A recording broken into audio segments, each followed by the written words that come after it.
আমরা ট্রানজিয়েন্ট কন্ডাকশনের যে প্রবলেমগুলো দেখছিলাম গত ক্লাসে, আসলে আমরা এক্সপ্লিসিট মেথড দিয়ে কিভাবে ডিসক্রিট মেথড দিয়ে কিভাবে ইকুয়েশন ডেরাইভ করা যায় এই জিনিসগুলো দেখে আসছিলাম।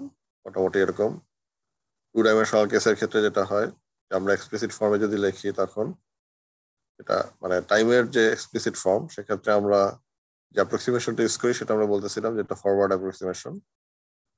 অর্থাৎ আমাদের নোন ভ্যালু যেটা, সেটা হচ্ছে আমাদের কারেন্ট টাইম ফ্রেমে প্রত্যেকটা নোডের mn বলো, m+1n, m-1n, যে সমস্ত নোডগুলো আছে অ্যাডজয়নিং নোড, যদি ইন্টেরিয়র নোডটা mn হয়, তার চারপাশের নোডগুলো সবগুলোর কোনো একটা পার্টিকুলার টাইম ফ্রেম পি ফ্রেমে যদি আমরা টেম্পারেচার গুলো জানি, তাহলে ওইটা থেকে আমরা অ্যাপ্রক্সিমেশন, যেটা ফরওয়ার্ড অ্যাপ্রক্সিমেশন, অর্থাৎ আমরা ফরওয়ার্ড টাইমে p+1 টাইমে mn নোডের টেম্পারেচার, এটা এই ইকুয়েশন আমরা ইউজ করে আসলে ক্যালকুলেট করতে পারি। আর আমরা যখন মেশ বা গ্রিড ফর্ম করবো, আমরা ডেল্টা এক্স ডেল্টা ওয়াই এগুলো আলাদা রাখতে পারি, বাট বেশিরভাগ ক্ষেত্রে দেখবো যে delta X delta Y value আসলে সেম রাখাই সুবিধাজনক। এবং এটা করলে এই ইকুয়েশন যখন আমরা পাচ্ছি ইন্টেরিয়র নোডের জন্য, আমরা ইন্টেরিয়র নোডের জন্য এই ধরনের একটা ইকুয়েশন পাই। এখানে ফুরিয়ার নাম্বার এই টার্মটা আমাদের চলে আসে। ফুরিয়ার নাম্বার হচ্ছে alpha into delta T by delta X square. তো আমরা যখন এই এক্সপ্লিসিট মেথডটা ইউজ করি, তখন এটা 1 ডাইমেনশনাল অ্যাপ্রোচে হোক বা 2 ডাইমেনশনাল অ্যাপ্রোচ যেটাই হোক না কেন, আমার ইন্টেরিয়র নোড যদি আমরা বলি, ইন্টেরিয়র নোডের জন্য যে ইকুয়েশন গুলো পাবো, সেখানে দেখা যাবে যে আমার স্টেবিলিটি রিকোয়ারমেন্ট থেকে যায়। স্টেবিলিটি রিকোয়ারমেন্টটা ইকুয়েশন থেকে আমরা যেটা করি যে মানে এই যে টিএম, যেটা এই নোডাল টেম্পারেচারের যে কোএফিসিয়েন্ট আছে, এই কোএফিসিয়েন্টটা দেখবো ফুরিয়ার নাম্বারটা থাকে ইউজুয়ালি। সো এই ফুরিয়ার নাম্বারটার কত আমরা নিব সেটার একটা গাইডলাইন এখান থেকে পেয়ে যাই। যেমন 1 ডাইমেনশনাল ক্ষেত্রে আমরা বলি যে স্টেবিলিটি ক্রাইটেরিয়ানটা হচ্ছে আমার Fourier number must be not greater than half. Half পর্যন্ত হতে পারে, হাফের নিচে হতে পারে, but not greater than half. 2 dimensional ক্ষেত্রে সেটা হচ্ছে 1/4। এটা হচ্ছে ইন্টেরিয়র নোডগুলোর জন্য। এবং যখন এই স্টেবিলিটি ক্রাইটেরিয়ানটা আসে, তার মানে ব্যাপারটা এরকম, আমার ফুরিয়ার নাম্বার যদি আমি মানে একটা নির্দিষ্ট করে দিই, তাহলে আমি ডেল্টা এক্সটাকে আমরা হয়তো আমাদের নিজেদের মতো চুজ করতে পারি, বাট যখনই ডেল্টা এক্স আমরা সিলেক্ট করে ফেলবো, তখন ডেল্টা টিটা আমার ফিক্সড হয়ে যাবে। ব্যাপারটা এরকম। ভাইস ভার্সা, ডেল্টা টি যদি ফিক্স করি, ডেল্টা এক্স তখন আমার মানে আর চেঞ্জ করা যাবে না। তো আমরা যদি মানে ইন্টেরিয়র নোডের বদলে যদি কর্নার নোড আসি, কর্নার নোডের ক্ষেত্রে আমাদের যেটা করতে হয়, তখন আমরা সরাসরি এফডিএম ইউজ করি না, আমরা যেটা করি এনার্জি ব্যালেন্স মেথড ইউজ করি। এবং এনার্জি ব্যালেন্স মেথড ইউজ করলে কিন্তু সেক্ষেত্রেও যেটা ব্যাপার, যে এই অংশ যেটা, অর্থাৎ টাইমের এগেনস্টে আমার যে নিউমেরিক্যাল ইকুয়েশন, এটা কিন্তু আসলে ওই ফরওয়ার্ড অ্যাপ্রক্সিমেশন, এই ইকুয়েশনটা আমরা ইউজ করবো এখন আমরা এক্সপ্লিসিট মেথডে থাকছি। তো এখান থেকে আমরা একটা ইকুয়েশন পাবো যেটা অনলি ফর কর্নার নোডের জন্য ভ্যালিড, এবং এটার জন্য আমরা আলাদা করে আরেকটা স্টেবিলিটি ক্রাইটেরিয়ান পাবো। তো এখন আমরা পার্টিকুলার কোনো একটা সেটের প্রবলেম যখন করতে যাব, তখন দেখবা যে তোমার ইন্টেরিয়র নোডের জন্য এক ধরনের স্টেবিলিটি ক্রাইটেরিয়ান থাকবে, আবার কর্নার নোড বা অন্যান্য নোড যদি আমার ওর মধ্যে অ্যাপ্লিকেবল থাকে, তার জন্য আরেকটা নোড এর মানে এই স্টেবিলিটি ক্রাইটেরিয়ান লাগবে। সেক্ষেত্রে 2টা স্টেবিলিটি ক্রাইটেরিয়ান থেকে আমার ভ্যালুগুলো বের করতে হবে, বের করে যেটা আসলে 2টার জন্যই আমার applicable, only that value can be used. যখন প্রবলেম সলভ করতে যাব, তখন ওভাবে আসলে আগেতে হবে। এখন যদি আমরা ইমপ্লিসিট মেথডে যাই, ইমপ্লিসিট মেথডে কি হয় আসলে, আমার যদি 2 ডাইমেনশনাল যে ট্রানজিয়েন্ট হিট ইকুয়েশন আমরা লিখি আগের মতোই, এটার কোনো চেঞ্জ নাই। চেঞ্জ যেটা আসবে সেটা হচ্ছে যে আমরা যখন মানে অ্যাপ্রক্সিমেশনটা এক্সপ্লিসিট মেথড ইউজ করছিলাম, তখন আমরা ফরওয়ার্ড অ্যাপ্রক্সিমেশন আসছিলাম, এখানে এটা আমরা ব্যাকওয়ার্ড অ্যাপ্রক্সিমেশনে চলে যাব। তো তার মানে ব্যাপারটা এরকম যে আমার আমার এই যে যখন আমরা এই delta t square, sorry delta square t by delta x square বা delta square t by delta y square, এটা আমরা বের করবো। তো সেক্ষেত্রে আমার যে এই রাইট হ্যান্ড সাইড যে differential form, second order differential form, সেখানে আমার টাইম ফ্রেমটা আমরা চুজ করবো হচ্ছে ফরওয়ার্ড আগেরটা, অর্থাৎ p+1। আমরা যখন এক্সপ্লিসিট মেথড ইউজ করছিলাম, তখন আমাদের পিছনের যেটা ছিল পি ছিল, এখানে p+1, এটা আমরা এখানে ইউজ করে ফেলবো। সো এম এর নোডের জন্য p+1 টাইম, m-1 এর জন্য p+1 টাইম m+1n এর জন্য p+1 টাইম, এটা হচ্ছে x অ্যাক্সিস বরাবর বা অ্যাক্সিস বরাবর সেম, এই ভ্যালুগুলো তখন আমার ইউজ করতে হবে। আর এটা আমার টাইম ডিফারেন্স যেটা, অর্থাৎ data T by data time যেটা, এখানে যখন করতেছি আমি, এখানে আমার ফরওয়ার্ড অ্যাপ্রক্সিমেশনের ক্ষেত্রে আমার এটা ছিল টিপি, মানে এখানে আমরা যেটা করতেছিলাম এখানে ব্যাপারটা উল্টায় যাচ্ছে, এখানে p+1টা চলে আসছে। তার মানে ব্যাপারটা এরকম যে এখানে খেয়াল করে দেখো, এখানে এই পি ভ্যালুটা আসলে কোন ভ্যালু, প্রিভিয়াস ভ্যালু, আর p+1টা কি, কারেন্ট ভ্যালু, তাই তো? উল্টা করে বললে পি ভ্যালুটা এখন কারেন্ট ভ্যালু, p+1টা কি তার পরবর্তী সময়ের ভ্যালু। এখানে আমরা যদি বলি, মানে যেমন আমরা যখন মানে এক্সপ্লিসিট মেথডের ইকুয়েশনটা যদি আমরা চলে যাই, এরকম একটা ইকুয়েশন ছিল, তাই তো? এই ইকুয়েশনে দেখো এখানে আমার সবগুলো ভ্যালু কি পি, অর্থাৎ আমি যখন স্পেস ওরিয়েন্টেশনে আসছি সেখানে পি ভ্যালুগুলো ইউজ করতেছি। টাইম ভেরিয়েশনে অবশ্যই পি আর p+1 এই দুটো আছে। এই ইকুয়েশনে আমার, আমি যদি ইনিশিয়ালি পি এর ভ্যালু 0 বসাই, তাহলে ব্যাপারটা কি দাঁড়াচ্ছে?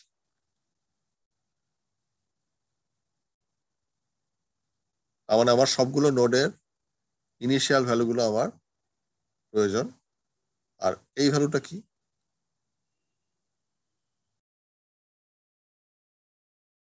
আমার সাথে কি আছো?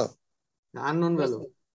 মানে এই ভ্যালুটা শুধুমাত্র আননোন ভ্যালু, বাকিগুলো সবগুলোই কিন্তু আসলে ইনিশিয়ালি নোন থাকার একটা সম্ভাবনা আছে। যখন আমরা ইমপ্লিসিট মেথডে যাচ্ছি, ইমপ্লিসিট মেথডের ব্যাপারটা এরকম যে আমার এই যে ভ্যালুগুলো আছে সবগুলোই আসলে কি p+1 for node m(n), m+1n, m+1n, সবই কিন্তু আসলে আননোন। নোন হওয়ার কথা কোনটা? শুধুমাত্র এই ভ্যালুটাই নোন হওয়ার কথা, বাকি সবই আসলে আননোনের দিকে যাবে। তো এখন মানে আমরা যদি ডেল্টা এক্স ডেল্টা ওয়াই সমান ধরে নিই, তাহলে আমরা এই ইকুয়েশনটাকে আরেকটু সিম্পলিফাইড ফর্মে আনতে পারি। তো সেক্ষেত্রে আমার এই ধরনের কিছু একটা ফর্মে চলে আসবে। দেখো এটা বলতেছে for node T M N time frame p+1, এটার জন্য কোএফিসিয়েন্ট হয়ে যাচ্ছে 1+4 টাইমস ফুরিয়ার নাম্বার। আর অ্যাডজয়নিং যে নোটগুলো আছে এগুলোর যে সামেশন, এটার জন্য যে কোএফিসিয়েন্ট সেটা হচ্ছে মাইনাস ফুরিয়ার নাম্বার। এই দুটো যদি আমরা সামেশন করি, তখন আমরা আমাদের যে কারেসপন্ডিং ইন্টারিয়র নোড, এই এম এর নোডের পি টাইমের টেম্পারেচারটা পাচ্ছি। অর্থাৎ এই ভ্যালুটা আমার নোন, বাদ বাকি সবগুলো ভ্যালু আসলে আননোন। তার মানে আমি যখন আসলে সলভ করতে যাব, ইকুয়েশন আমি এভাবে ডিরাইভ করতে পারি। সলভ করতে গেলে আমাকে আসলে কি করতে হবে? আমাকে সবগুলো ইকুয়েশন একসাথে নিয়ে এসে সাইমultaneously সলভ করতে হবে। অর্থাৎ আমার মানে আইদার তোমার প্রোগ্রামেবল তুমি ক্যালকুলেটর ইউজ করতে পারো, যদি ইকুয়েশন ছোটখাটো হয় তখন তুমি হয়তো এমনি সলভও করতে পারো। But most of the case যেটা করতে হবে, তোমাকে হয়তো ম্যাট্রিক্স ফর্মে নিয়ে যেতে হবে। তুমি ম্যাট্রিক্স ফর্ম করে আসছো, তো এখানে ওইভাবে সলভ করার ব্যাপার চলে আসছে ইমপ্লিসিট মেথড। এখন আমি যদি একটা সারফেস নোডের কথা বলি, এই এই নোডটা, অর্থাৎ 1 2 3 এই নোডগুলো সব ইন্টেরিয়র নোড। তো সেখানে আমি সরাসরি আমি এই ইকুয়েশনটা ইউজ করে ফেলতে পারি। আমার এখানে ডেল্টা ওয়াই থাকবে না, শুধু এই অংশটুকু থাকবে। তো সেক্ষেত্রে আর 4 টাইমস অফ ফুরিয়ার নাম্বার না হয়ে একটা হয়েছে twice Times of Fourier number, এরকম কিছু একটা আসবে। কিন্তু যদি কর্নার নোডের ক্ষেত্রে আসি, কর্নার নোডের ক্ষেত্রে আমি বলতে পারি যে আমার কর্নার নোডের যে অ্যাডজাসেন্ট যে ভলিউম, সেটা আমার হচ্ছে এরকম, যেটা হচ্ছে area Times of delta x/2। এটা হচ্ছে আমার টোটাল এরিয়া। ডিস্টেন্স বিটুইন মানে এই নোড আর এই নোডের বাউন্ডারি, সেটা হচ্ছে হাফ অফ ডেল্টা এক্স। তো এই ধরনের কেসে যদি আমি এখন এনার্জি ব্যালেন্স মেথডটা অ্যাপ্লাই করি, তার মানে আমার এখানে আসলে কি হচ্ছে, আমার এই জিরো নোডের এই পাশ থেকে কনভেকশন হচ্ছে, আর নোড 1 থেকে যখন নোড 0-তে আসতেছে তখন কন্ডাকশন হচ্ছে। এটার ফলেই হবে এনার্জি স্টোর হবে। এনার্জি স্টোরের যে অংশ, সেই অংশটা কোনটা? এটা হচ্ছে আমার, আমরা যদি আগের ইকুয়েশন গুলো দেখি, অর্থাৎ এই অংশ যেটা, এটা আগের মতোই থাকবে, রো সি এ ডেল্টা x/2 এরকম কিছু একটা পাবো। যে জিনিসটা চেঞ্জ হয়ে যাচ্ছে সেটা কোনটা?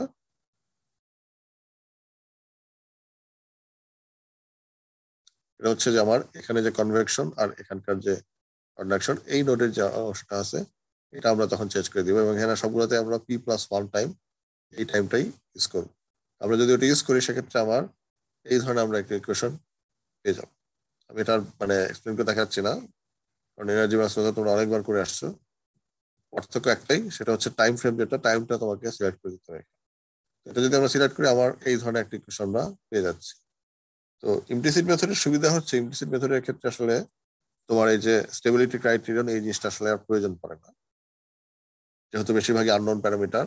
তো ওই সুবিধাটা এখানে পাওয়া যায়, বাট মানে সমস্যাটা ওইটাই যে তোমার এখানে হয়তো অনেকগুলো মানে ইকুয়েশন একসাথে তোমার সলভ করার একটা ব্যাপার থেকে যাচ্ছে।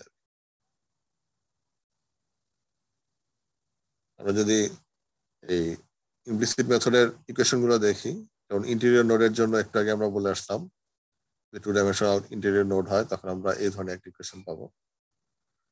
আর বাদ বাকিগুলোর মধ্যে যেটা আছে, একটা বলতেছে এটা তুমি যদি একটা ইন্টেরিয়র কর্নারে যাও তখন কিরকম পাওয়া, একটা এজে চলে যাও কর্নারে, তো একদম তোমার বাইরের কর্নারে চলে যাও, এক্সটেরিয়র এজ যেটা সেখানে যাও, বিভিন্ন কন্ডিশনের জন্য তুমি বিভিন্ন ইকুয়েশন তুমি পেতে পারো। এখন এই ইকুয়েশন গুলোকে ডিরাইভ করতে পারবা তোমরা যদি তোমাদেরকে লিখে দেওয়া হয়? কি মনে হয়? পারা যাবে তো মনে হয়। পারা যাওয়ার কথা, তাই তো? জি স্যার। ওইটাই। তো এখানে তোমাদের এই মানে যে চ্যাপ্টারের যে প্রবলেম গুলো আছে, এক্সামে কি সরাসরি কোনো প্রমাণ আসে না সরি, স্যার? এক্সামে কি এরকমের প্রমাণ অনেক সময় আসে স্যার, থিওরিটিক্যাল? মানে তোমার চাইলে দিতেও পারে। আচ্ছা। আর মানে এখানে দুইটা জিনিস তোমাকে যেটা বলতে চাচ্ছিলাম, একটা হচ্ছে তোমার ব্যাপার খেয়াল করবা যে প্রবলেম, তোমাদের যে প্রবলেম গুলো আছে, প্রবলেমের একটা প্রশ্ন হচ্ছে তোমার আসলে ইকুয়েশন গুলো ফর্মুলেট করা, তাই তো? আর সেকেন্ড অপশন হচ্ছে তোমার ইকুয়েশন গুলোকে সলভ করা। তুমি যখন ইকুয়েশন সলভ করবা তার মানে তোমাকে মানে পার্টিকুলার কোন একটা কেস স্টাডি দিয়ে দিবে, প্রবলেম ডিফাইন করে দিবে। তো সেই প্রবলেমের ভিতরে দেখবে যে তোমার কি থাকবে, কিছু কিছু নোড হয়তো তোমাকে ডিফাইন করতে হবে যেগুলো হয়তো ইন্টিগ্রাল নোডের মধ্যে পড়বে, কিছু হয়তো তোমার এই ধরনের সিচুয়েশন আসতে পারে। এরকম সিচুয়েশন তোমাদের যখন চ্যাপ্টার 4 এর যখন অঙ্কগুলো করিয়েছিলাম, এক্সারসাইজের একটা অঙ্ক বোধহয় করানো হয়েছে, যেগুলো তোমার দেখছো একদম মানে ডায়াগোনাল শেপের অংশ, একদম কর্নারে যদি নোড হয় কিরকম হয়, তখন কি ধরনের ইকুয়েশন গুলো কিভাবে চেঞ্জ হয়ে যায়। বাট ইকুয়েশন গুলো কিন্তু তোমাকে সলভ করতে হতে পারে। তো তোমার তুমি যদি ধরো মানে প্রবলেম যদি সলভ করতে যাও, তোমার কিন্তু আসলে এই যে ইকুয়েশন গুলো তোমার কিন্তু লাগবে। তো একটা ওয়ে হচ্ছে তুমি চাইলে তুমি সরাসরি মুখস্থ করতে পারো, এটা একটা ওয়ে। আর সবসময় মনে হয় মুখস্থ করাটা তোমার জন্য ফিজিবল হবে না। তো এই জন্য আমি বলতেছি যে এই ইকুয়েশন গুলো মানে তোমার হয়তো ডিরাইভ করে নেওয়াটা তোমাদের লাগবে আর কি আগে। মানে তুমি যদি ধরো তোমার মনে নাও থাকে, তুমি যেটা করতে পারো এই সিচুয়েশনের ক্ষেত্রে এনার্জি ব্যালেন্স মেথড ইউজ করে তোমার এই যে ইকুয়েশন যেটা হবে, it may be for implicit method যদি বলে দেওয়া থাকে তোমার পরীক্ষায়, অথবা এক্সপ্লিসিট মেথড। এবং এখানে আরেকটা জিনিস তোমাদের মাথায় রাখতে হবে, তোমাদের কিন্তু প্রবলেমে হয়তো উল্লেখ নাও থাকতে পারে, তাই না? তোমাকে হয়তো বলে দিল যে নিউমেরিক্যাল মেথডে তুমি সলভ করো, দেন তোমার এটা কিন্তু তোমার তখন চয়েস করার ব্যাপার থাকবে তুমি কোন মেথডটা তুমি ইউজ করবে। এবং সেক্ষেত্রে অনেক সময় যেটা হয়, প্রবলেমে তুমি যেটা যেহেতু কোশ্চেনের কথাই বললা, হয়তো তোমার কোশ্চেনের মধ্যে এরকমও থাকতে পারে যে তুমি এই মেথডটা চুজ করতেছো কোন বেসিসে, তখন তোমাকে কিন্তু এক্সপ্লেইন করতে হবে। মানে এটা কিন্তু তোমার ফ্রিডম আছে, তুমি এক্সপ্লিসিট মেথডে করতে পারো, ইমপ্লিসিট মেথডে করতে পারো। তুমি যদি মনে করো যে তোমার লাম্পড ক্যাপাসিট্যান্স মেথড অ্যাপ্লিকেবল, তখন তোমাকে কি করতে হবে, কিন্তু ওই মেথডেই যেতে হবে। তো এই যে কোনটা তুমি চুজ করবে, এটা কিন্তু তোমাকে প্রবলেম দেখে তোমাকে আইডেন্টিফাই করার একটা ব্যাপার থাকবে, ঠিক আছে? কিন্তু যেটা বললাম যে তুমি যে কোশ্চেনটা করতে থাকে যে মানে এই ধরনের প্রবলেম থাকে কিনা, অনেক সময় এরকম প্রবলেম থাকে, একদম সরাসরি এত বলেও দেয় যে তোমার এই সিচুয়েশনের জন্য এই কোশ্চেনটা ডিরাইভ করো। ইট মে বি পসিবল যে এরকম কোশ্চেন থাকতেও পারে, হ্যাঁ। Okay sir. এখন তোমাদের এক্সাম্পলের যে প্রবলেম, যেটা তোমাদের চ্যাপ্টার লাস্ট প্রবলেম, এটা বলা হচ্ছে একটা থিক স্ল্যাব অফ কপার, এটা ইনিশিয়ালি ইউনিফর্ম টেম্পারেচার মেনটেন করা হচ্ছে। তো আমার সব জায়গায় টেম্পারেচার 20°C। এটাকে বলা হচ্ছে suddenly expose to radiation at one surface, অর্থাৎ একটা সার্ফেসের স্ল্যাবের একটা সার্ফেসকে আমরা এমন ভাবে করতেছি যাতে করে এটাতে রেডিয়েশনের মাধ্যমে এক্সপোজ হচ্ছে। এবং নেট হিট ফ্লাক্স যেটা, এটা ওই সার্ফেসে মেনটেন করা হচ্ছে 3 × 10⁵ ওয়াট পার মিটার স্কয়ার। অর্থাৎ মানে এখানে বলতে পারো যে বাউন্ডারি কন্ডিশন যেটা, সেটা আসলে কি হিট ফ্লাক্স কন্ডিশন, এই জিনিসটা এখানে মেনশন করে দেওয়া আছে। বলা হচ্ছে using explicit and implicit final difference equation technique with space increment of delta x is equal to 75 millimeter.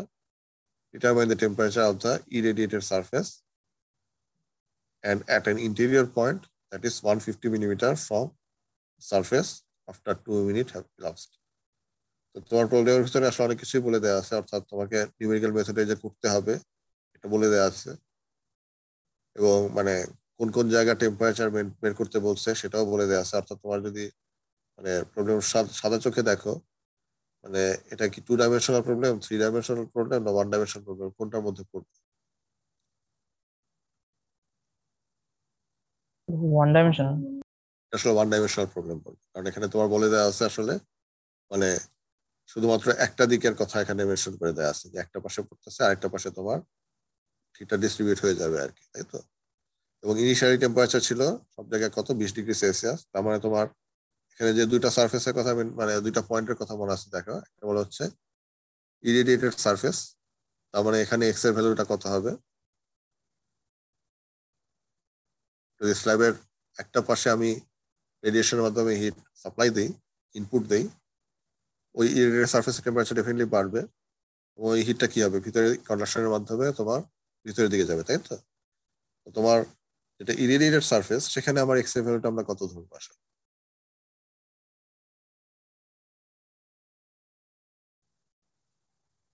বলা যাবে?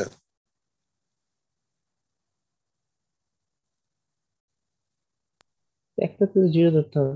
এক্স এর ভ্যালু এখানে আসলে আমরা 0 ধরবো, তাই তো। আর যত আমরা মানে ভিতরে ইন্টেরিয়রে যাব তত এক্স এর ভ্যালু পজিটিভ একটা ভ্যালু আসবে। তার মানে তোমার এখানে এটা 150 মিলিমিটার বলতেছে, সেখানে এক্স এর ভ্যালু আমরা ধরতে পারি এক্স এর ভ্যালু কত, 150 মিলিমিটার, এরকম কিছু একটা জিনিস। এবং টাইমের ভ্যালুটা এখানে দেওয়া আছে, টাইমটা হচ্ছে 2 মিনিট।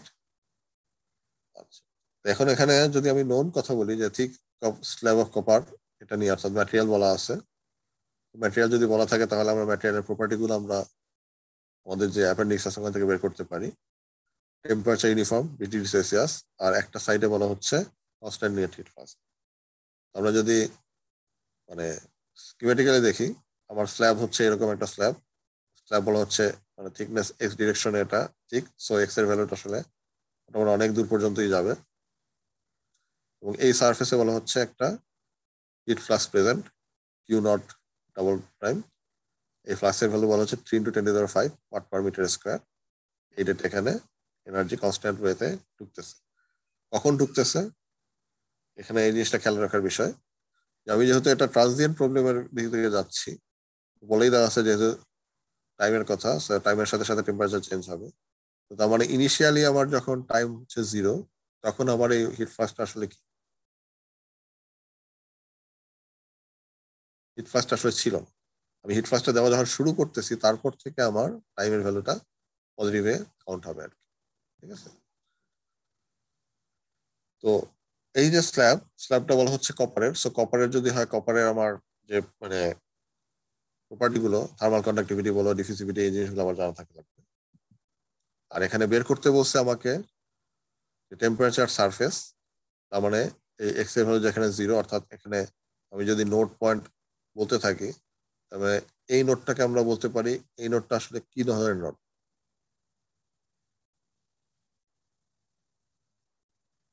বলা যাবে? কি ধরনের নোট বলবো আমরা? এক পাশে এক পাশে কিছু নাই, এক পাশে আছে। তার মানে দেখো, মানে এই যে এইখানে আরো অনেকগুলো নোট আছে, সে ধরো এই নোটটাকে আমরা চাইলে কি বলতে পারি, মানে এখানে নোট যখন আমরা বলি খেয়াল করে দেখো, আমরা যে ইকুয়েশন গুলো ডিফাইন করি, ডিফাইন করার সময় আমরা কিন্তু নোডের কিছু ভ্যালুর কথা বলে দিই, তাই না? জি স্যার। যেমন আমরা একদম শুরুতেই আসি, সরি, আচ্ছা এখানে আসা, যেমন এই নোট যেটা, এই নোটটাকে আমরা বলা হচ্ছে এটা কি আসো, এটা হচ্ছে আমার একটা ইন্টেরিয়র নোট, তাই তো। জি স্যার। তার চারপাশে মানে আমার যদি 2 ডাইমেনশনাল হয়, 2 ডাইমেনশনাল দুইটা ডাইমেনশনে আমার এর অ্যাডজাস্টেন্ট পয়েন্টে নেইবারিং নোট প্রেজেন্ট। বাট এখানে যখন আসতেছে এটাকে আমরা বলতেছি একটা ইন্টেরিয়র কর্নারে আছে, এটাকে আবার বলতেছে একটা প্লেন সারফেসের এন্ডে আছে, তাই তো। এটা আছে হচ্ছে তোমার একটা এক্সটেরিয়র কর্নার। এখন তোমার যদি এই প্রবলেমে আসো, এই প্রবলেমে তাহলে তুমি এটাকে কিভাবে ডিফাইন করো? Plane surface effect. এগুলো সব হচ্ছে ইন্টেরিয়র নোড। ইন্টেরিয়র নোডের জন্য তার মানে তোমার ইন্টেরিয়র নোডের যে ইকুয়েশন যেটা আমরা দেখে আসলাম, ওই ইকুয়েশনটা অ্যাপ্লিকেবল। আর যদি এখানে আসি এই পয়েন্টে, এটা হচ্ছে আমার একটা প্লেন সারফেস একটা এন্ড পয়েন্ট। এন্ড পয়েন্টের জন্য আমাকে কিন্তু ইকুয়েশন কি করতে হবে? আমরা ইকুয়েশন চাইলে আমরা এনার্জি ব্যালেন্স মেথড ইউজ করে বের করতে পারি। আরেকটা যেটা করতে পারি সেটা কি, আমার একটু আগে যে টেবিলগুলো দেখলাম আমরা, যেহেতু এক্সপ্লিসিট মেথডের কথা আছে, তো আমরা চাইলে এখানের মধ্যে কোন ইকুয়েশনটা আসলে ইউজ করতে পারি?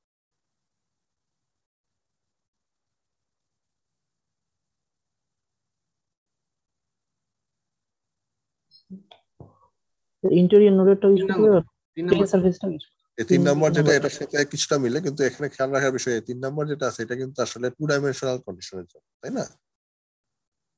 ঠিক আছে। এক্স এক্সিস ওয়াই এক্সিস দুইখানেই আমার টেম্পারেচার ডিস্ট্রিবিউশন আছে। সো সরাসরি আমি আসলে কিন্তু এটা ইউজ করতে পারবো না। আমাকে যেটা করতে হবে, আমাকে এনার্জি ব্যালেন্স মেথড দিয়ে ইকুয়েশনটা বের করে নিয়ে আসতে হবে, আদারওয়াইজ হবে না। তো তার মানে আমার এখানে যদি আমি বলি যে আমি যদি সে মানে এই ইন্টেরিয়র নোডের জন্য যাই, ইন্টেরিয়র নোডের জন্য আমার এনার্জি ব্যালেন্স মেথড যদি আসে, সেখানে দেখো ধরো সে ধরলাম এই নোডটা নিয়ে বলি, এই নোডটা ধরলাম এম। এই নোডটা যদি এম নোড হয়, তাহলে এর অ্যাডজাসেন্ট নোড একটা হচ্ছে M+1, একটা M-1। আর এই নোডের অ্যাডজাসেন্ট যে ভলিউম সেটা হচ্ছে এটা। তো তার মানে আমার এনার্জি ব্যালেন্স করতে গেলে আমার লাগবে যেটা, সেটা হচ্ছে টোটাল এনার্জি ইনপুট কত। তো আমার এনার্জি ইনপুট এই পাশ থেকেও কন্ডাকশন হয়ে আসতে পারে, এই পাশ থেকেও কন্ডাকশন হয়ে আসতে পারে। এই দুইটা কন্ডাকশনের যে টোটাল ভ্যালু সামেশন, সেটা হয়ে যাবে এই নোডের টেম্পারেচারের যে স্টোরের যে ইকুয়েশন যেটা, ওই পয়েন্ট যেটা, বা কতটুকু আমার স্টোর হচ্ছে বা কতটুকু আমার ইয়ে হয়ে যাচ্ছে, বের হয়ে যাচ্ছে, স্পার্স হচ্ছে, সেটা এই ইকুয়েশন আমি তখন ইউজ করতে পারি। আর যদি আমার এই কর্নার পয়েন্টের জন্য আসি, তখন আমাকে কি করতে হবে, এই নোড, সো এই নোডটাকে আমরা বলতেছি জিরো নোড। জিরো নোডের এই পাশে আসলে কি, এই পাশে আসলে সারফেস, সো এখানে মানে কিছু নাই। এই পাশে কি আছে, নোড 1 আছে। তো নোড 1 থেকে যখন নোড 0-তে যাবে, তখন আসলে বাই মিনস অফ কি হবে, কন্ডাকশন হিট 0-1 থেকে 0-তে যাবে। আর এখান থেকে যখন হিট আসবে, এখানকার সিচুয়েশনটা দেখো, এখানে কিন্তু একটা কনস্ট্যান্ট হিট ফ্লাক্স আছে। সো এই Q ডাবল প্রাইম, এই অ্যামাউন্ট অফ হিট এখানে কি হবে, বা ফ্লাক্স এখানে ইনপুট হবে, এবং এই দুটো সামেশনই হয়ে যাবে আমার হিট স্টোরের যে ইকুয়েশন যেটা আছে, ওই অংশকে কথা rho c into volume into delta t. এটুকু বোঝা যাচ্ছে? জি স্যার। ওকে। তাহলে আমাকে এখন বলতেছে যে আমার এক্সপ্লিসিট মেথড ইউজ করে প্রথমে আমি এই দুইটা টেম্পারেচার বের করবো, সারফেসের টেম্পারেচার আর 150 ডিগ্রি 150 মিলিমিটার পরের টেম্পারেচার। আর আরেকটা বলা হচ্ছে যে ওইটাই আমরা ইমপ্লিসিট মেথডে আবার বের করবো। এখানে অ্যাজাম্পশন গুলো দেখো, একটা হচ্ছে 1 ডাইমেনশনাল কন্ডাকশন ধরে নিচ্ছি, প্রপার্টি গুলোকে কনস্ট্যান্ট ধরতেছি, যেহেতু কপার আমরা মোটামুটি ধরলাম যে রুম টেম্পারেচার কপারের যে প্রপার্টি, সেগুলো দিয়ে আমি কাজ করতেছি। যেহেতু টেম্পারেচার ইনিশিয়ালি 20, সো আমরা বেশির দিকে যাচ্ছি না। সো এখানে আমার কন্ডাক্টিভিটির ভ্যালু আমরা জানি, ডিফিউজিভিটির ভ্যালু গুলো আমরা জানতেছি। আর এখানে আরেকটা জিনিস খেয়াল রাখার বিষয়, সেটা হচ্ছে যে আমার প্রবলেমটা যদি দেখি, মানে আমার ইনিশিয়ালি সবগুলো নোডের টেম্পারেচার আসলে কত।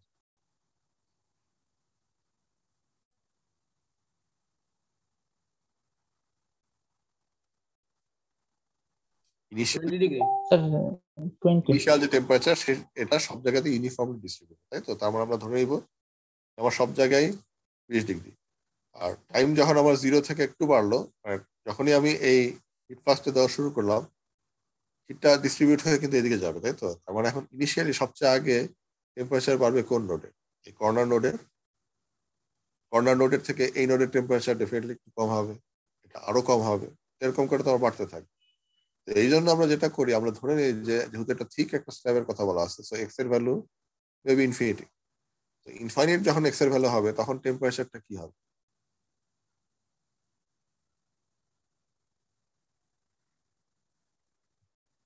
মানে খেয়াল করে দেখো, ইনিশিয়ালি আমি যদি বলি T0, T1, T2, T3, T4, এগুলো সবগুলোর ভ্যালু কত, 20।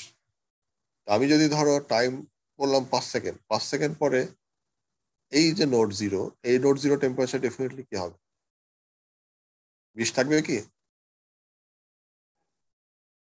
কারণ আমার খেয়াল রাখবা যে এই পাশ দিক দিয়ে কিন্তু হিট আমি এনার্জি সাপ্লাই দিচ্ছি। এটা কনস্ট্যান্ট হিট ফ্লাক্স।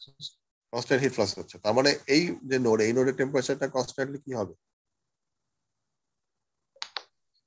চেঞ্জ হবে, তোমার কনস্ট্যান্ট থাকবে। তো কনস্ট্যান্ট থাকা উচিত। কিভাবে কনস্ট্যান্ট থাকবে, তুমি যদি ধরো কোনো একটা জায়গায় উম, কনস্ট্যান্টলি হিট সাপ্লাই দাও, তাহলে তার ইন্টারনাল এনার্জি কি হবে, বাড়বে না কমবে? চেঞ্জ চেঞ্জ তো চেঞ্জ হবে, হবে স্যার, বাড়বে। যদি বাড়বে স্যার। ইন্টারনেট করে টেম্পারেচার ডেফিনেটলি বাড়বে, এবং এই টেম্পারেচারটা তোমার এটার থেকে বেশি হবে। যেহেতু তোমার ভিতরে দেখো, মানে এই ভিতরে সলিড ম্যাটেরিয়ালের ভিতরে কি হচ্ছে, কন্ডাকশন হচ্ছে, তার মানে তোমার টেম্পারেচার গ্রেডিয়েন্ট যদি প্রেজেন্ট থাকে, তখন কন্ডাকশনটা কি হবে, পজিটিভ এক্সিটেশনে যাইতে থাকবে। তো তার মানে তোমার হিট এদিক থেকে এদিকে যাবে। তো তার মানে ব্যাপারটা হচ্ছে এই যে তোমার যে কোনো সময়ে তুমি যদি আসো, এই নোডের যে টেম্পারেচার, সেটা তার অ্যাডজাসেন্ট যে নেইবার তার থেকে আসলে কি হবে, বেশি হবে না কম হবে? বেশি হবে। বেশি হবে, সবসময় বেশি হবে। তো একইভাবে এই নোডের টেম্পারেচার এটার থেকে বেশি হবে, এইটার টেম্পারেচার এটার থেকে বেশি হবে। তুমি গ্র্যাজুয়ালি যত এইদিকে যাবা, টেম্পারেচার আসলে কি হতে থাকে, কমবে। বা এভাবে বলতে পারো, এই যে হিট ফ্লাক্স, এই হিট ফ্লাক্সের যে এফেক্ট, এই এফেক্টটা সবচেয়ে বেশি আসবে হচ্ছে সারফেসে, সবচেয়ে কম আসবে কোন জায়গায়, তুমি যখন একদম ওই এন্ডে চলে যাবে। কারণ এই এন্ডের যদি লেন্থ তুমি বাড়াইতে থাকো, যদি ইনফিনিটি নিয়ে যাও, তাহলে ওই ইনফিনিটি পয়েন্টে তোমার এই হিট ফ্লাক্সের এফেক্টটা কি হবে, কোনো এফেক্ট থাকবে কি আসলে? বা থাকলেও সেটা নেগলেক্ট করতে পারবা। তো বলতে পারো যেটা যেটা তোমার এখানকার অ্যাজাম্পশন খেয়াল করে দেখো, যে ফাইনাইট ডিফারেন্স সলিউশন যখন তুমি করতে যাব, আমরা যে বাউন্ডারি কন্ডিশনটা আমার দিতে হবে, আমার একটা বাউন্ডারি আমার বলা হচ্ছে, এই বাউন্ডারিতে আমার একটা হিট ফ্লাক্স আছে। আমার যে একদম ওই পাশের যে বাউন্ডারি যেটা আছে, যেটা অপোজিট সাইডের বাউন্ডারি, সেই বাউন্ডারিতে আমরা ধরে নিতে পারি যে আমার এক্স এর ভ্যালু যখন ইনফিনিটি, তখন টেম্পারেচারটা রিমেইন সেম অ্যাজ কি, টি আই, অর্থাৎ ইনিশিয়াল যে টেম্পারেচার সেটা। এখন তোমাকে বলতে পারো যে আসলে তো এটা হওয়ার কথা, তাই না? আসলে কিন্তু এটা হবেও না। তো আমরা যে ধরো টাইম ফ্রেমটা বলতেছি, যে টাইমের একটু পর পর টাইম আমরা কাউন্ট করবো নিউমেরিক্যাল ভ্যালুতে, সেই টাইমের ভ্যালুটা বা ডেল্টা টি এর ভ্যালুটা আসলে কি হবে, আমরা যখন এক্সপ্লিসিট মেথডে ইকুয়েশনে যাই, এই হচ্ছে আমার ইকুয়েশন, তাই তো? এই ইকুয়েশনে দেখো, এই ইকুয়েশনে আমার একটা এন্টিটি হচ্ছে ডেল্টা টি। এই ডেল্টা টির ভ্যালুটা আসলে কিরকম হবে আমি যখন নিউমেরিক্যাল মেথড দিয়ে সলভ করতে যাব, অনেক বেশি হবে নাকি একটা small amount of finite value হবে? আমরা কিন্তু খুব ছোট একটা ভ্যালু নিয়ে কাজ করি। তো তার মানে ব্যাপারটা হচ্ছে এই যে, যে আমি যদি ধরো, মানে যেমন এই প্রবলেমের ক্ষেত্রে বলা হচ্ছে 2 মিনিট, তাই তো? আমি যদি বলি যে 1 সেকেন্ড পরে তোমার কতটুকু চেঞ্জ হবে, 1 সেকেন্ড পরে তোমার যেটা ইনফিনিটি টাইম অফ ডিস্টেন্সে থাকবে, আমাদের যে প্রবলেমটা আছে আবার দেখাই, যে আমি ধরলাম যে 1 সেকেন্ড পর, অর্থাৎ এখানে হিট ফ্লাক্স দেওয়া শুরু করলাম, তার 1 সেকেন্ড পর এক্স এর ভ্যালু যখন ইনফিনিটি থাকবে, সেখানকার টেম্পারেচারটা কত থাকবে, ইনিশিয়াল ভ্যালুর থেকে কি খুব একটা চেঞ্জ হবে?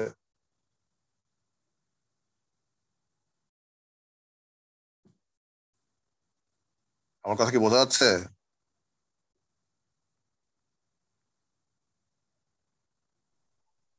জি স্যার, বোঝা যাচ্ছে স্যার কথা। তাহলে এই জিনিসটা খেয়াল করে দেখো, যে আমি যখন এই সারফেসে আসি, সারফেসের জন্য আমি বাউন্ডারি পাইলাম যে একটা হিট ফ্লাক্স হচ্ছে, আরেকটা সারফেসের জন্য আমরা যে বাউন্ডারি কন্ডিশনটা দিচ্ছি সেটা হচ্ছে এক্স এর ভ্যালু যদি ইনফিনিটি হয়ে যায়, তখন টাইম যাই হোক না কেন, টেম্পারেচারটা ইনিশিয়াল টেম্পারেচার যেটা আছে সেটা দিয়েই থাকে, ঠিক আছে? তো এখন আমার এক্সপ্লিসিট ফর্মে যদি আমি ফাইনাইট ডিফারেন্স ইকুয়েশন করি, ফাইনাইট ডিফারেন্স ইকুয়েশন আমার লাগবে হচ্ছে কয়টা, একটা হচ্ছে আমার ইন্টেরিয়র নোডের জন্য, আরেকটা লাগবে হচ্ছে আমার কর্নার নোডের জন্য। তো কর্নার নোডের জন্য আমি যেটা করবো, আমরা এনার্জি ব্যালেন্স মেথড ইউজ করতে পারি। তো এনার্জি ব্যালেন্স মেথড যদি ইউজ করি, সেক্ষেত্রে আমার যেটা আসতেছে, এখানে heat flux u double prime not, আর এই নোড 1 থেকে 0 নোডে কন্ডাকশনের মাধ্যমে হিট আসতেছে, এবং এটাকে যদি আমি কোয়ান্টিফাই করি, এটা আসবে কত, এখানে টেম্পারেচার হবে node 1 minus temperature of node 0, distance cover করতেছে কত, 1 থেকে 0 নোডে যেতে গেলে ডেল্টা এক্স ডিস্টেন্স কভার করবে। আর এটার যে তোমার ভলিউম যেটা, সারফেস এরিয়া, কত, সারফেস এরিয়া বলতে পারি আমরা একটা পার্টিকুলার ক্রস সেকশনাল এরিয়া বা ইউনিট এরিয়া, এ ধরলাম আমি। তো তার মানে আমার দেখো এই কিউ নট ডাবল প্রাইম এ এটা হচ্ছে আমার হিট ফ্লাস্কের জন্য, আর এটা আসতেছে আমার কন্ডাকশনের জন্য k into a t one minus t not time frame দুটা ডিভাইডেড বাই ডেল্টা এক্স। এটা সমান সমান হয়ে যাচ্ছে rho times area into delta x by two. Delta x by two কিসের জন্য? কারণ আমার যে নোডটা আছে নোডটার যদি ভলিউম ক্যালকুলেট করি আমার নোডের থিকনেস সেটা হচ্ছে হাফ অফ ডেল্টা এক্স এই জন্য। আর এখানে আমার টেম্পারেচার ডিফারেন্স যেটা সেটা ইনিশিয়ালি ছিল T naught P, delta T time পরে এই টাইমটা হয়ে যাচ্ছে P plus one time, so T naught P plus one. এই হচ্ছে আমার এনার্জি ব্যালেন্স মেথড। তো এই ইকুয়েশনটা যদি আমি সলভ করি সেক্ষেত্রে আমি আমার সারফেস নোড সেটার টেম্পারেচারের পাচ্ছি। তো এখন এই যে এই ইকুয়েশনে আমি যদি ফুরিয়ার নাম্বারটাকে ইন্ট্রোডিউস করি, ফুরিয়ার নাম্বার ইন্ট্রোডিউস করলে আমার ইকুয়েশনটা এই ফর্মে চলে আসছে, অর্থাৎ T naught P plus one is equals to twice of Fourier number into Q double prime naught delta x by K plus T one P plus one minus twice of Fourier number into T naught P. এটুকু বোঝা যাচ্ছে কিনা দেখো, এই line থেকে এই line থেকে আসতেছে। জি স্যার। এটা যদি আসে এখন final difference equation for interior node, যেটা ইন্টেরিয়র নোডটা আমরা চাইলে যেটা করতে পারি আমার টেবিউলার ফর্ম থেকে নিয়ে আসতে পারি, বা আমরা এর আগে গত ক্লাসে যেটা দেখে আসছিলাম তখন আমরা সবাই বের করে নিয়ে আসছি।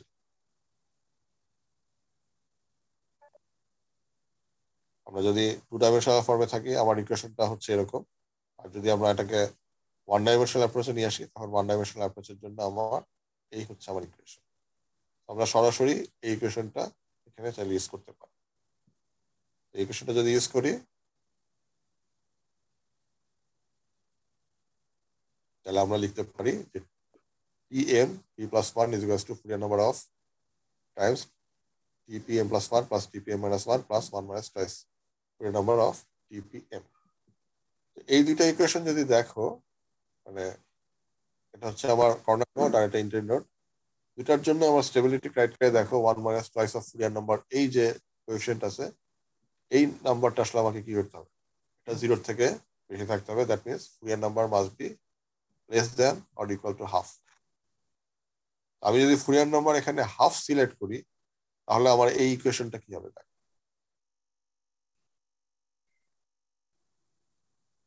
বা এই ইকুয়েশনটা কি হবে এটা আমরা বের করবো। আগে ফুরিয়ার নাম্বার যদি হাফ বসাই তাহলে আমার ডেল্টা টি কি হবে সেটা দেয়। আমার ডেল্টা টির ইকুয়েশন যেটা ছিল ডেল্টা টি সমান সমান কি,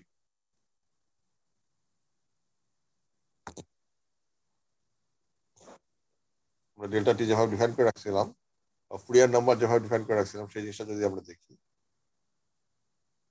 ফুরিয়ার নাম্বার ডিফিনিশন হচ্ছে ফুরিয়ার নাম্বার হচ্ছে alpha into delta T by delta X square, তাই তো?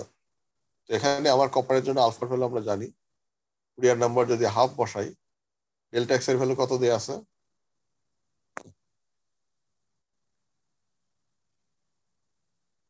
75 মিলিমিটার। এই জিনিসগুলো যদি বসায় দেই সেক্ষেত্রে আমার ডেল্টা টি এর ভ্যালু আসতেছে কত, 24 সেকেন্ড, তাই তো? আর যদি আমি এই ইকুয়েশনের Q not double prime delta X আর কে এই ভ্যালুগুলো যদি বসায় দিই তাহলে এই যে কোএফিসিয়েন্ট যেটা আছে এই কোএফিসিয়েন্টের ভ্যালুটা হয়ে যাচ্ছে 66.1 ডিগ্রি সেলসিয়াস। তো এই ভ্যালুগুলো যদি এখানে বসায় দিই তাহলে আমার ইকুয়েশন কি হয়ে যাবে। এখন দেখো ফুরিয়ার নাম্বার যদি হাফ হয় তাহলে এই টার্মটার ভ্যালু কত হবে, জিরো। এই দুইটা টার্ম জিরো হয়ে জিরো যাবে। হয়ে যাবে। তাইলে আমি এইখানে যেটা পাচ্ছি টু, ফুরিয়ার নাম্বার যেহেতু হাফ, টু ইন্টু হাফ এখানে হাফ, টু ইন্টু হাফে 1 হয়ে যাচ্ছে। এই ভ্যালুটা সমান হচ্ছে 56.1। সো এটা আমি বসাই দিতে পারি, এটা আমার একটা আননোন প্যারামিটার বা নোন ভ্যালু যেটা বলি, এটা আমার রয়ে গেল এমনিতে।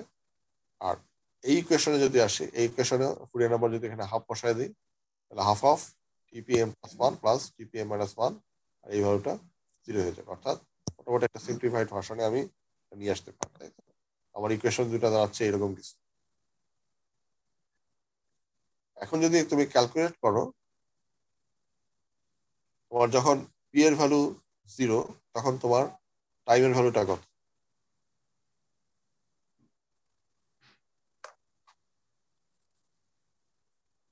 বলো একজন। পি যদি আমি 0 ধরি, টি এর ভ্যালু কত?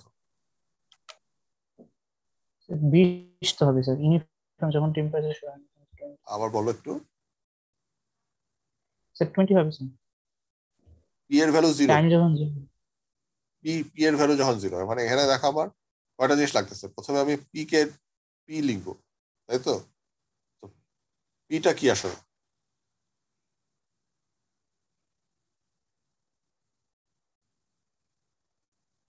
আমরা যখন ডিফাইন করতেছিলাম, আবার আসলে এক্সপ্লিসিট মেথড, আমরা বলতেছি যে আমরা ডিসক্রিটাইজ করতেছি। একটা হচ্ছে স্পেসে ডিসক্রিটাইজ করতেছি, সেটা হচ্ছে নোট বসায়, এম এন এরকম নোট বসায়, তাই তো? বা M+1, M-1, 1 এর বেশি করে। আর যে টাইমটাকে যখন ডিসক্রিটাইজ করতেছি, টাইমটাকে বলতেছি টি। এই টিটা আসলে কোন টাইম? এটা হচ্ছে আমার টোটাল টাইম, বা যে সময় পর্যন্ত আমি টোটালি আমার ক্যালকুলেশনটাকে কন্টিনিউ করবো। আমার টি এর ভ্যালুটা আমার শুরুর ভ্যালু কত? 0। আর ফাইনাল ভ্যালু যেটি, সেটা তোমার কত? সেটা হচ্ছে আমার ফাইনাল যে ভ্যালুটা পাচ্ছি, তাই তো? এখন ফাইনাল ভ্যালু যদি আমি পাই, তাহলে আমি যেটা করতে পারি, এই ইনিশিয়াল থেকে ফাইনাল পর্যন্ত যাওয়ার পর্যন্ত আমি কয়টা ক্যালকুলেশন করবো সেটা ভাগ করার জন্য আমি একটা টাইম ফ্রেম চেঞ্জ বলতে পারি, ডেল্টা টি। যে ডেল্টা টি পর পর আমার ক্যালকুলেশনটা হবে। তার মানে আমার টোটাল পি ইন্টু ডেল্টা টি, এই পরিপর্যন্ত পর্যন্ত টাইম হচ্ছে আমার টোটাল টাইম, তাই তো? তার মানে আমার এখানে ব্যাপারটা এরকম যে আমার প্রথমে যখন আমি ক্যালকুলেশন শুরু করব, তখন এই পি এর ভ্যালুটা কত থাকে?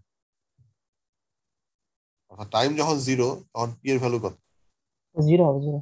পি এর ভ্যালু 0। আমি যখন পি এর ভ্যালু 1 বসাবো, তখন যে টাইমটা আসবে সেটা হচ্ছে ডেল্টা টি টাইম। পি এর ভ্যালু যখন 2 বসাবো, তখন সেটা হয়ে যাবে twice of delta T time. এবং ফাইনাল যে ভ্যালুটা আসবে সেটাই হচ্ছে আমার টি। আমাদের যদি এই প্রবলেমের ক্ষেত্রে আসো, এই প্রবলেম আমাকে বলছে যে 2 মিনিট পর্যন্ত আমার ক্যালকুলেশনটা করতে হবে। 2 মিনিট পরে যে ক্যালকুলেশন রেজাল্ট পাবো সেটাই আমাকে প্রেজেন্ট করতে হবে। তো এখানে আমরা যে এই যে স্টেবিলিটি ক্রাইটেরিয়ানটা বের করলাম, স্টেবিলিটি ক্রাইটেরিয়ান বের করার সময় দেখো আমরা এই যে ডেল্টা টি অথবা এটা আমরা কিন্তু বের করে ফেলছি, তাই তো? কারণ ফুরিয়ার নাম্বার হচ্ছে কি, ফুরিয়ার নাম্বার হচ্ছে alpha into delta T by delta X square. তো ফুরিয়ার নাম্বার যখন আমি হাফ বসাচ্ছি, ডেল্টা এক্স এর ভ্যালু বসাচ্ছি 75, আলফা ভ্যালু জানি, তো ডেল্টা টি 24। তার মানে আমি যখন ক্যালকুলেশন করবো, যখন পি এর ভ্যালু 0, তখন আমি ইনিশিয়াল টেম্পারেচার গুলো রাখতেছি। পি এর ভ্যালু যখন 1 বসাবো, তখন ডেল্টা টি মানে কি হয়ে যাচ্ছে, টাইমের ভ্যালুটা 24। আবার পি এর ভ্যালু যদি 2 বসাই, তখন টয়েস অফ ডেল্টা টি, সেটা কত হবে? 24 ইন্টু। 2 48। 248। এইভাবে তুমি যদি 5 বার ক্যালকুলেট করো, তখন এই টোটাল টাইমটা কত হয়ে যাবে? মানে ডেল্টা টি কে যদি 5 বার তুমি এরকম করো, মানে 5 বার আইটারেশন করে ইকুয়েশন করো, 5 ইন্টু ডেল্টা টি 120। মানে হচ্ছে 120 সেকেন্ড, মানে হচ্ছে কি 2 মিনিট। তার মানে তোমাকে এরকম আসলে 5 বার ক্যালকুলেট করতে হবে। এটা এখানে দেখাচ্ছে, খেয়াল করে দেখো যে আমি ইনিশিয়ালি পি এর ভ্যালু 0, পি এর ভ্যালু যদি 0 হয়, তাহলে টাইম হয়ে যাচ্ছে আমার 0 সেকেন্ড। 0 সেকেন্ড পরে ক্যালকুলেশন ভ্যালু, 0 সেকেন্ড পর ক্যালকুলেটেড ভ্যালু, মানে হচ্ছে আমার সবগুলো ইনিশিয়াল যে ভ্যালুগুলো। অর্থাৎ নোটগুলো দেখো আমার এখানে নোট কয়টা আছে। আমরা যদি আবার তোমার ইয়েতে যাই, স্কিমেটিকে যাই, অর্থাৎ এখানে এই নোটটা বলতেছি 0 নোট, এটা নোট 1, নোট 2, নোট 3, নোট 4। চাইলে অনেকগুলো নোট নিতে পারো, যত ইচ্ছা তুমি নোট নিবা, তত তোমার ক্যালকুলেশন অ্যাকুরেসি বাড়বে আর কি। তো যদি আমরা 5টা নোটের ক্যালকুলেশন করি, 0 থেকে 4 নোট, 1 2 3 4, তো প্রত্যেকটা ইনিশিয়াল ভ্যালু কত? 20 না? ঠিক কিনা? জি স্যার। এখন তুমি যখন এর পরের নোটে যাবা, অর্থাৎ টাইম ফ্রেমে, সরি নোট না, টাইম ফ্রেমে যাবা 1, পি এর ভ্যালু তখন তুমি 1 বসাবো। এই দুইটা ইকুয়েশনে ইনিশিয়াল ভ্যালু, পি এর ভ্যালু হচ্ছে 0, তার মানে হচ্ছে এই ভ্যালুগুলো আছে। আর যদি তুমি পরেরটায় যাও, অর্থাৎ এই পি এর ভ্যালু এখানে 0 বসায় দাও, তাহলে তুমি এই ইকুয়েশন থেকে যেটা পাবা সেটা হচ্ছে কোন নোট, এই 0 নোটের P+1 টাইমে তুমি ভ্যালুটা বের করতে পারো। তো দেখো, আমি যদি নাম্বার 1 নোটের 0 টাইমের ভ্যালুটায় যাই, অর্থাৎ T0, মানে নাম্বার 1 নোটের 0 টাইমের ভ্যালু টেম্পারেচার, সেটা কত? এই টেবিল থেকে কি বলা যায়? তুমি ধরে নিচ্ছ তোমার এই অংশটুকু তুমি হারা করো না, তুমি শুধু এইটুকুতে আছো, অর্থাৎ ফার্স্ট রোতে। তো ফার্স্ট রোতে তোমার এই ভ্যালুগুলো কিন্তু তোমার নোন ভ্যালু। তার মানে T10 এটার ভ্যালু কত? স্যার 20। 20। আর তাইলে তুমি এই T0 P+1 অর্থাৎ এই 0 নোডের এই 1 নম্বর টাইম ফ্রেমে তুমি যদি যাও, সেই টেম্পারেচারটা তুমি পাবা জাস্ট এই দুইটা ভ্যালু যোগ করে, সেটাই হচ্ছে 76.1। বোঝা যাচ্ছে? অর্থাৎ এই ভ্যালুটা আমি পাইলাম কিভাবে? এই ইকুয়েশনটা সলভ করে। এই ইকুয়েশনের সলভ করলাম কোন জায়গায়? এই 0 টাইম ফ্রেম যখন আছে তখন যদি আমি সলভ করি, তখন P+1 অর্থাৎ এই টাইম ফ্রেমে গিয়ে এই 0 নাম্বার নোড যেটা আছে, 0 নাম্বার নোডের টেম্পারেচারটা আমি বের করতে পারতেছি। এটুকু বোঝা গেছে? এই ইকুয়েশনটা দেখো।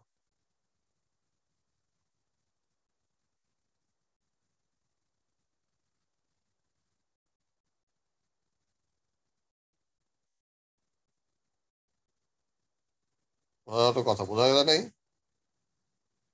20 + 56.1 সমান হচ্ছে 76.1। এটা হচ্ছে T0 P+1 এর টেম্পারেচার। পি এর ভ্যালু এখানে কত?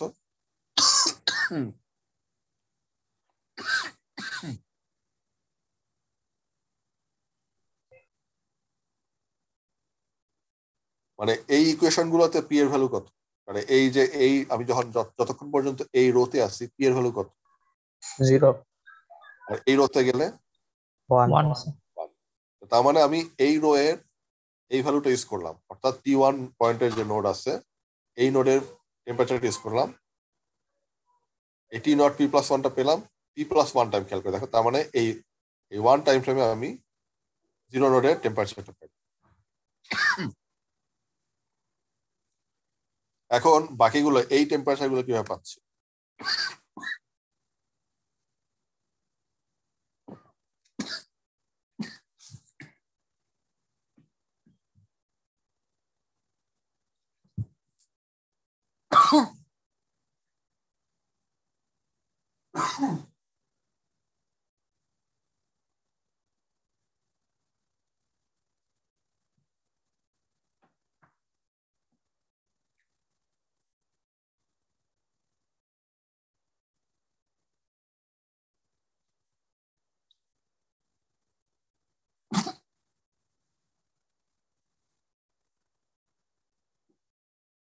পরে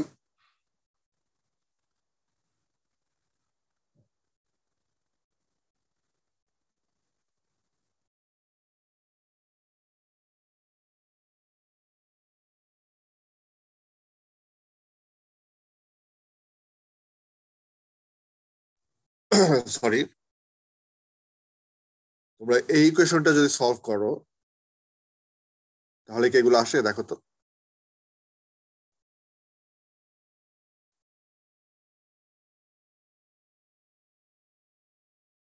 আচ্ছা, আমার সাথে জি স্যার। অর্থাৎ দেখো, তুমি যদি এই টেম্পারেচারটা বের করতে চাও, তুমি যেটা করতেছো এই এটার জন্য এম এর ভ্যালুটা কত?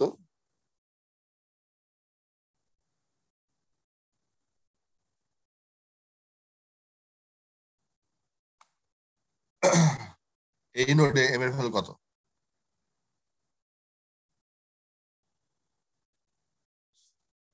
এম এর ভ্যালু 1। এম এর ভ্যালু 1। তার মানে আমার যদি আমি এখানে এইটা বসাতে চাই তাহলে আমার লাগবে M-1 নোডে এর আগের ভ্যালুটা, এর আগের যে টাইম ফ্রেম সেটার ভ্যালু, সেটা হচ্ছে 20। অর্থাৎ এটা হচ্ছে TPM-1। আর এটা হচ্ছে TPM+1। আর TPM-1 যেটা, সেটা কত? এটা যদি এম এর ভ্যালু আমি 1 ধরি, ঠিক কিনা? জি স্যার। তার মানে আমি এই দুইটা টেম্পারেচারের যে অ্যাভারেজ ভ্যালু সেটাই আমি পাবো এখানে। একইভাবে এটা যদি আমার নোড 2 হয়, তার মানে আমার নাম্বার 3 নোডের এর আগের টাইম ফ্রেমের টেম্পারেচার আর নাম্বার 1 নোডের আগের যে ফ্রেম অর্থাৎ 0 ফ্রেমের টেম্পারেচার, এই দুটার অ্যাভারেজ পাবো আমি এই নাম্বার 2 নোডে। এইভাবে আমি এই এই প্রত্যেকটা রো ইন্ডিভিজুয়ালি এক একটা রো আমাকে কি করতে হবে? ক্যালকুলেট করতে হবে। আমি যদি এই ফার্স্ট রো ক্যালকুলেট করতে পারি তখন আবার একই কথা, আমাকে যেটা করতে হবে এই প্রথম যেটা আছে মানে কর্নার নোডের টেম্পারেচার, সেটার জন্য আমি যেটা করব এই কোশ্চেনটা ইউজ করবো। এই কোশ্চেন যদি ইউজ করি, আমার এই কোশ্চেন ইউজ করার জন্য আমার লাগবে এর আগের টাইম ফ্রেমে নাম্বার 1 নোডের টেম্পারেচার, দ্যাট ইজ 20 প্লাস 56.1, 76.1। আর এইটার যদি আসি, এটার জন্য আমার লাগবে এই দুইটা পয়েন্ট যেটা আছে, অর্থাৎ 0 নোড আর 1 নোড, এই দুইটার অ্যাভারেজ ভ্যালু। এটার জন্য লাগবে নাম্বার 1 নোড, নাম্বার 3 নোডের প্রিভিয়াস ফ্রেমের টেম্পারেচার। এইভাবে তোমাকে কি করতে হবে, প্রত্যেকটা রো একটা একটা করে ক্যালকুলেট করে আসতে হবে। এটুকু বোঝা গেছে? জি স্যার। তো তার মানে তুমি যদি এরকম টোটাল 5টা রো এরকম প্রত্যেকটা কলাম এবং রো ফুলফিল করো, তাহলে তোমার এই যে টেবিলটা পাবা, এই টেবিলটা দেখেই তোমাকে বলতে হবে আলটিমেটলি যে তোমার রেজাল্ট। এখন তোমাকে যদি বলতে 120 সেকেন্ডের বদলে 240 সেকেন্ড, তাহলে তোমাকে কি করতে হবে? 10 বার। আবার আরো আরো 5টা বা 10টা তোমাকে ক্যালকুলেট করে তোমার ওই পর্যন্ত যেতে হবে, তাইলে তুমি রেজাল্ট গুলো পাবো। আর তোমাকে এখানে যে মানে যে জিনিসটা এখানে তোমাদের কোশ্চেনে যেটা বলা আছে, এক্সপ্লিসিট ফর্ম ইউজ করে 2 মিনিট পরে একটা হচ্ছে সারফেসের টেম্পারেচার, একটা হচ্ছে 150 মিলিমিটার ফ্রম সারফেস। 150 মিলিমিটার যদি ধরি, তার মানে আমার আসলে কোন নোটটা লাগবে? 0 নোট মানে হচ্ছে সারফেস, আর 150 মিলিমিটার যেহেতু আমার ডেল্টা এক্স এর ভ্যালু কত, 75, তার মানে আমার সেকেন্ড নোট যেটা, অর্থাৎ এটা 0 নোট, এটা 1 নোট, নাম্বার 2 নোট, এইখানে আমার টেম্পারেচারটা বের করতে বলছে, তাই তো? তো তার মানে আমাকে যেটা করতে হবে, টেবিল থেকে এই সেকেন্ড নোট যেটা আছে 2 নোট, এটার এই 5 টাইম ফ্রেমে যে টেম্পারেচার, এটা আমাকে বের করতে বলা হচ্ছে। তার মানে আমার এই দুইটাই হচ্ছে আমার অ্যান্সার। টি নটের ভ্যালু হচ্ছে 125.2 আর টি টুর ভ্যালু হচ্ছে 48.1 ডিগ্রি সেলসিয়াস। এবং এই যে রেজাল্ট আমরা পেলাম, এটা আমরা পাইলাম আসলে কিভাবে? By using explicit finite difference method. এবং এক্সপ্লিসিট ফাইনাইট ডিফারেন্স মেথড বললেই শুধু হবে না, এখানে আমরা ফুরিয়ার নাম্বারটাকে কিন্তু আমরা একটা পার্টিকুলার ভ্যালু দিয়ে ফেলছি, ডিফাইন করে দিচ্ছি। এই যে ফুরিয়ার নাম্বারটা যে দিব, এটা কিন্তু তোমার হাত। তুমি চাইলে যেটা করতে পারো যে আমার আমি যদি ফুরিয়ার নাম্বার 1/4 এটা ইউজ করি, আমার স্টেবিলিটি ক্রাইটেরিয়াটা কি ছিল খেয়াল করে দেখো। 1 minus twice of Fourier number, this must be greater than or equals to কি হবে? 0 থেকে বেশি হতে হবে, তাই তো? সেক্ষেত্রে আমার ফুরিয়ার নাম্বারের ভ্যালুটা হয়ে যাচ্ছে আইদার হাফ অথবা এর থেকে কম, এরকম কিছু। আমি যদি হাফের জায়গায় মানে 1/3 দেই, 1/6 দেই, আমার স্টেবিলিটি ক্রাইটেরিয়ন কি চেঞ্জ হবে? মানে মানে কি বলে, ভায়োলেট হবে?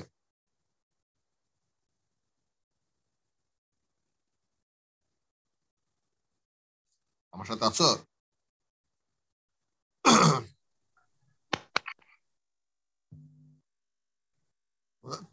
স্যার। যায়? জি স্যার, জি শোনা স্যার, শোনা যাচ্ছে যায় স্যার। স্যার। আচ্ছা, ওটা ফুরিয়ার ভায়োলেট নাম্বার হবে না। যদি আমি এখানে হাফের বদলে, এখানে তো যে প্রবলেমটা খেয়াল করে দেখো, আমি যে সলভ করলাম ফুরিয়ার ভ্যালু ইউজ করছি হাফ, আমি যদি হাফের বদলে 1/3 ইউজ করি, তাহলে কি সমস্যা আছে কোনো? মানে এখানে যে ইকুয়েশন গুলো যেরকম সিম্পলিফাইড ফর্মে পাচ্ছি আমি, ওরকম সিম্পলিফাইড ফর্মে কিন্তু পাবো না, তখন আমার ইকুয়েশন গুলো কিন্তু চেঞ্জ হয়ে যাবে, তাই তো? কিন্তু স্টিল আমরা নিউমেরিক্যালি আমরা সলভ করতে পারি। তো সেটাই বলতেছে যে তোমরা যদি এখানে ফুরিয়ার নাম্বার 1/4 ইউজ করো, তাহলে ডেল্টা টি যেটা টাইম ডিফারেন্সটা কিন্তু আমি তখন 12 সেকেন্ডে চলে আসবে। 24 সেকেন্ড যেটা ছিল একটু আগে, তার বদলে 12 সেকেন্ড হয়ে যাবে। আমার ইকুয়েশন গুলো কিন্তু তখন এভাবে চেঞ্জ হয়ে যাবে। এবং আমরা যদি এই ইকুয়েশন গুলো সলভ করি একটার পর একটা, তখন দেখবা যে আমার এই ফাইনাল ডিফারেন্সের যে ভ্যালুগুলো, এই ভ্যালুগুলো কিন্তু চেঞ্জ হয়ে যাবে। যদি ফুরিয়ার নাম্বার 1/4 ইউজ করি, তখন তোমার ক্যালকুলেশন করতে হবে 10 বার to get the same result. এবং সেক্ষেত্রে তোমার এই নোডের নাম্বারও কিন্তু তোমাকে বাড়াই দিতে হবে। তখন আর তোমার 5টা নোট দিয়ে তুমি পারবে না, তখন তোমাকে এরকম 8 পর্যন্ত যেতে হবে, 9টা নোট নিয়ে কাজ করতে হবে। এবং এই রেজাল্ট যেটা দেখছে, রেজাল্টটা দেখো, রেজাল্টটা কিন্তু চেঞ্জ হয়ে যাচ্ছে, ঠিক আছে? তো আমি যদি মানে এক্সপ্লিসিট মেথড ইউজ করি, তাহলে তার মানে আমার কোন কোন জিনিসগুলোকে দেখতে হবে, জাজ করতে হবে, সেই জিনিসটা বুঝতেছে একটা জিনিস। আর আমরা ইমপ্লিসিট মেথডে করলে কিরকম রেজাল্ট ভেরিয়েশন আসে সেটা আমরা সামনের ক্লাসে আমরা দেখার চেষ্টা করবো। তোমাদের চ্যাট বক্সটা আমি এইমাত্র ওপেন করছি, সো যদি আগে কেউ দিয়ে থাকো আবার নতুন করে অ্যাটেন্ডেন্স দিয়ে দাও, একাধিকবার দিলে সমস্যা নাই, অ্যাটেন্ডেন্সটা দিয়ে দাও।